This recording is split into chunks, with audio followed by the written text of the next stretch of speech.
ऋणमोचन मंगल स्तोत्र आर्थिक समस्याओं को दूर करने के लिए बेहद कल्याणकारी माना गया है। ऐसे में जो जातक कर्ज से छुटकारा पाना चाहते हैं, उन्हें इस शक्तिशाली स्तोत्र का पाठ रोजाना या फिर प्रत्येक मंगलवार जरूर करना चाहिए।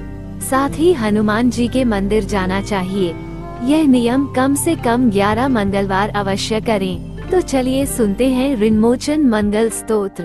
मंगलो भूमिपुत्रश्च ऋणहर्ता धनप्रदः स्थिरासना महाकाय सर्वकर्म विरोधकः लोहितो लोहिताचक्ष सामगानां कृपाकरः धरात्मजकुजो भूमो भूतिदो भूमिनन्दनः अंगारको यमश्चैव सर्वरोगापहारकः वृष्टे कर्तापहर्ता च सर्वकामफलप्रदः एतानि कुजनामानि नित्यं यः श्रद्धया पठेत् ऋणं च जायते तस्य धनं शीघ्रमवाप्नुयात् धरणीगर्भसम्भूतं विद्युत्कान्तिसमप्रभम् कुमारं शक्तिहस्तं च मंगलं प्रणमाम्यहम्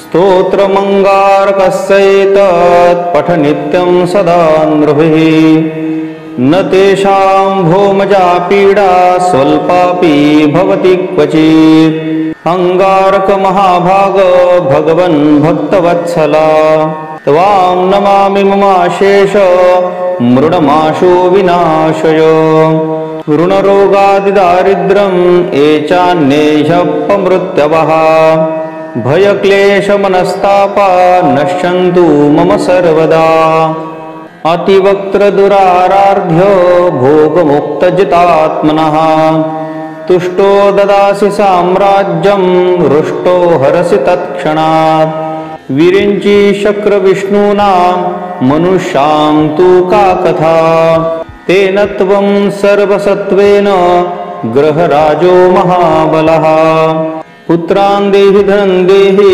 त्वामस्मि शरणं गतः ऋणदारिद्र्यदुःखेन शत्रूणां च भजा ततः एभिर्द्वादशभिः श्लोकैर्यस्तोति च धरासुतं महतीं श्रियमाप्नोति यः परो धनदो युवा इति श्री ऋणमोचक मंगलस्तोत्रं संपूर्णम्।